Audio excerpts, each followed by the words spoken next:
All the formulas of chapter 2 together. पहले भी लिखे हुए हैं, एक बार फिर लिख लेते हैं। All the formulas of chapter 2 structure of atom. ठीक है, सबसे पहला formula nu equal to c by lambda, दूसरा formula nu bar equal to 1 by lambda.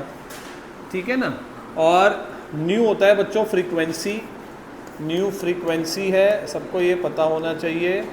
और लैम्डा हो गया बेटे क्या, वेव लेंथ, ये सबको आता है। इसके ऊपर प्रैक्टिस करनी है तो क्वेश्चन नंबर 5 करेंगे बैक एक्सरसाइज का, और इसमें ये वेव नंबर है, और वेव नंबर का बच्चों यूनिट क्या होता है, मीटर इनवर्स होता है। सी की वैल्यू क्या होती है, 3 × 10⁸ मीटर पर सेकेंड। ये तो हो गया बहुत ज़्यादा आसान, हमें आता है सबको। ठीक है ना, लेकिन एक लिस्ट बना लेंगे ना तो हमारे लिए बहुत सही रहेगा। ठीक है, अच्छा उसके बाद बच्चों जो नेक्स्ट फॉर्मूला आता है हमारा थर्ड फॉर्मूला, वो हम कह सकते हैं, एक फॉर्मूला ना हमारा ये भी है, इसी में लिख लेते हैं उसको, कि frequency equal to 1 by time period भी होता है। हालांकि ये फॉर्मूला हमारा बहुत कम यूज़ होगा। फिर हमारा एक थर्ड फॉर्मूला होता है बच्चों एनर्जी ऑफ फोटोन का फॉर्मूला। एनर्जी ऑफ फोटोन में, एनर्जी ऑफ फोटोन बताया था प्लैंक क्वांटम थ्योरी ने, और फोटोन को ही क्या बोलते हैं बच्चों, क्वांटम बोलते हैं। इसका फॉर्मूला क्या होता है, एच न्यू। ठीक है ना, फिर इसी का ही दूसरा फॉर्मूला, इसी का ही दूसरा formula E = hc by lambda भी हो सकता है। इसी में ही एक फोर्थ फॉर्मूला कर देंगे, E = nh न्यू।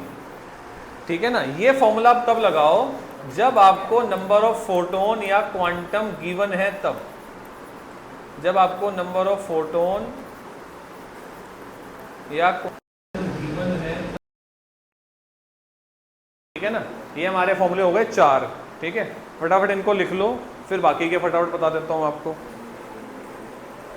अब अगर आगे के फॉर्मूलों की बात करें बच्चों, तो आगे जो फॉर्मूला है इसमें वो है फोटो इलेक्ट्रिक इफेक्ट का फॉर्मूला। फोटो इलेक्ट्रिक इफेक्ट का फॉर्मूला क्या है, फोटो इलेक्ट्रिक इफेक्ट का फॉर्मूला है h nu minus h nu not equal to kinetic energy of electron. ये इंपॉर्टेंट है कि इसमें न्यू नॉट क्या होता है बेटा, थ्रेशहोल्ड फ्रीक्वेंसी।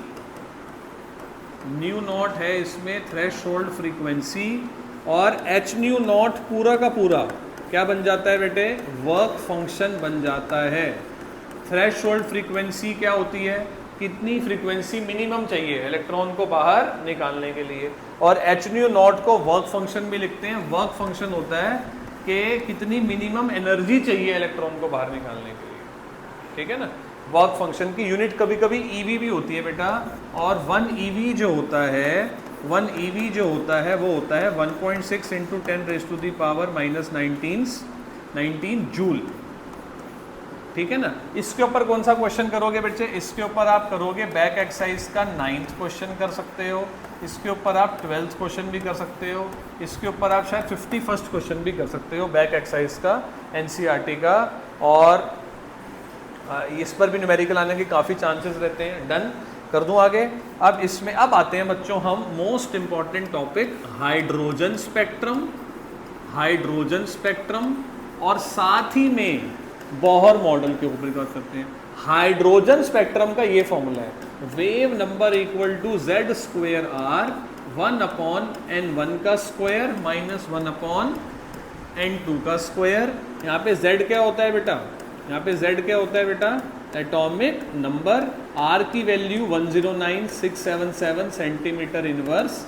इसमें N1 छोटा होना चाहिए, N2 बड़ा। अगर आप ऐसा नहीं करोगे तो वेवलेंथ ही नेगेटिव आ जाएगी, जो कि पॉसिबल ही नहीं है। ठीक है ना, इसमें बस ये याद रखना होता है कि अगर लाइमन सीरीज है, लाइमन सीरीज है तो N1 1 लेना है, बाल्मर सीरीज है तो N1 2 लेना है, पाशन सीरीज है तो N1 3 लेना है, ब्रैकेट है तो 4 लेना है, फंड है तो आपने 5 लेना है। ठीक है ना, और जो N2 होगा ना वो जैसे क्वेश्चन में दिया होगा उस हिसाब से हम अभी करेंगे। ठीक है ना, ये हो गया हाइड्रोजन स्पेक्ट्रम का फॉर्मूला। ये तब लगाओ जब आपको ना 2 शेल्स गिवन होते हैं। इसमें जैसे हम R2 हाँ वो पहले तो ये लिखोगे ना, पहले ये लिख के फिर आप मेरी वैल्यू डालना 1.1 इंटू 10⁻⁷ मीटर इनवर्स।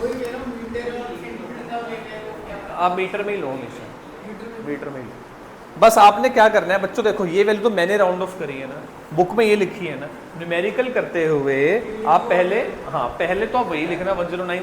जब भी क्वेश्चन में क्या निकालने हैं, दो शेल्स की बात हो रही है, कोई ट्रांजिशन की बात हो रही है, तो उस केस में बच्चों आपने क्या करना है, उस केस में आपने यही फॉर्मूला लगाना है और अकॉर्डिंगली देखना है। अभी इस पर हम बहुत अच्छे अच्छे क्वेश्चन करेंगे, लेकिन पहले लिस्ट बना लेते हैं हम, ठीक है ना। अच्छा, अब इसी फॉर्मूले को बोहर मॉडल में, बोहर मॉडल के फॉर्मूले देख लो। बोहर मॉडल के फॉर्मूले हैं 3-4, ठीक है ना। सबसे पहले बोहर ने कहा था कि एनर्जी फिक्स रहती है, जिस भी शेल में इलेक्ट्रॉन घूमता है तो वो एनर्जी की वैल्यू ऐसे निकलेगी, ठीक है ना। और यहाँ पर जूल पर एटम है, लेकिन अब मैं तुम्हें बताता हूँ कि ये वैल्यू अगर कभी कभी ना ईवी में करनी होती है तो फिर ये आ जाता है, ये भी नोट कर लो। अगर कभी ये ईवी में, जैसे देखो ये जूल पर एटम है ना, ये ईवी में आ जाएगा, इलेक्ट्रॉन वोल्ट सेम चीज़ है। इसी को अगर बोलते हैं किलो जूल में निकाल दो, किलो जूल पर मोल में निकाल दो, तो ये फॉर्मूला लग जाता है। ये भी आप ऐड ऑन कर लो। ऑल्दो एनसीईआरटी में ईवी वाला और किलो जूल पर मोल वाला नहीं है, लेकिन ज़्यादातर तो एनसीईआरटी में यही है। लेकिन अगर यही वैल्यू को ईवी में कर दें, ईवी तुम्हें बताया था ना, इलेक्ट्रॉन वोल्ट अभी भी बताया था, तो जूल में कैसे कन्वर्ट होता है, ये भी आप ऐड ऑन कर लो।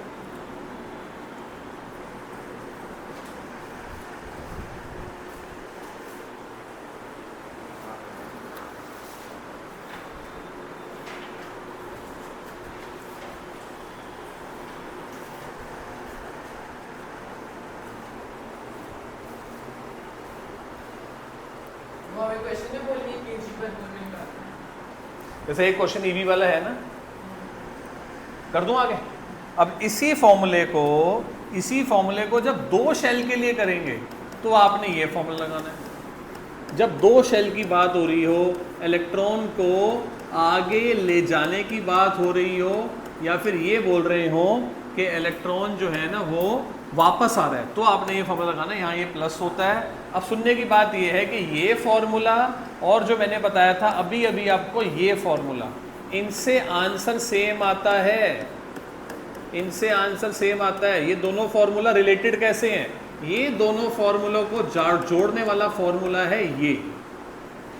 मतलब अगर आप डेल्टा ई निकाल के फ्रीक्वेंसी निकाल दो, फ्रीक्वेंसी से वेवलेंथ निकाल लो, फ्रीक्वेंसी से वेवलेंथ निकालने के बाद फिर वेव नंबर निकाल लो, या पहले वेव नंबर निकाल लो, वेव नंबर से लैम्डा निकाल लो, लैम्डा निकालने के बाद आप एनर्जी निकाल दो, और यहाँ से जो वैल्यू आएगी और जो इसको सॉल्व करके आएगी ना वो सेम ही आएगी। मतलब जैसे स्ट्राइक कर जाए आपके माइंड में। नहीं नहीं, जब इलेक्ट्रॉन का ट्रांसफर वाला कंसेप्ट आता है तो प्लस आता है, क्योंकि वो हमने n1 माइनस n2 कर दी। इसमें रेडियस वाले फॉर्मूले के ऊपर, रेडियस वाला फॉर्मूला करोगे, लिख लिया था बेटे? है नहीं,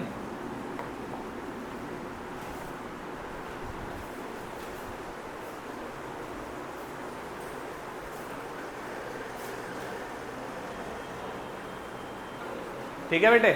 तो बोहर मॉडल में ही ये फॉर्मूला भी आता है, रेडियस ऑफ nth ऑर्बिट का और एंगुलर मोमेंटम वाला।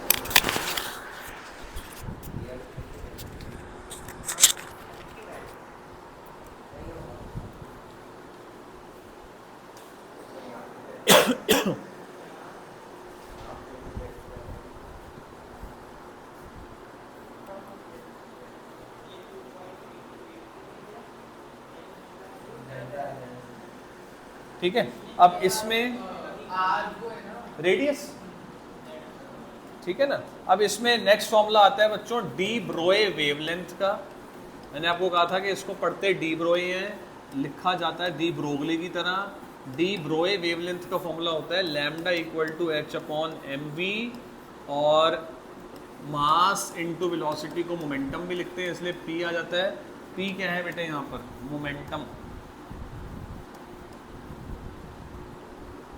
और लास्ट फॉर्मूला है बच्चों चैप्टर का Heisenberg uncertainty principle.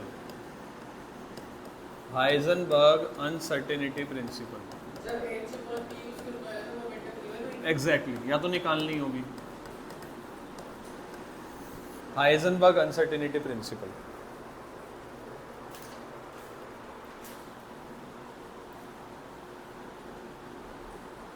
Heisenberg uncertainty principle का फॉर्मूला बताया था कि इलेक्ट्रॉन की सही पोजीशन या सही वेलोसिटी जब भी निकालने की कोशिश करोगे तो वो h/4 से ज़्यादा ही है, ठीक है ना। डेल्टा x होता है बच्चे एरर या अनसर्टेनिटी इन पोजीशन, और डेल्टा v होता है uncertainty in velocity. Delta x होता है अनसर्टेनिटी इन डॉट डॉट, ये मास m डेल्टा v।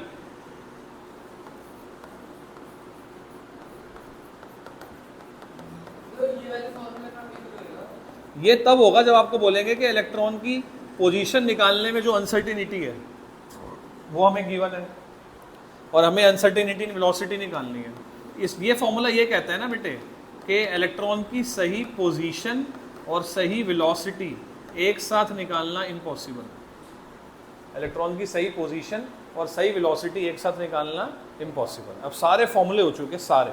अब हम करते हैं, अब आपको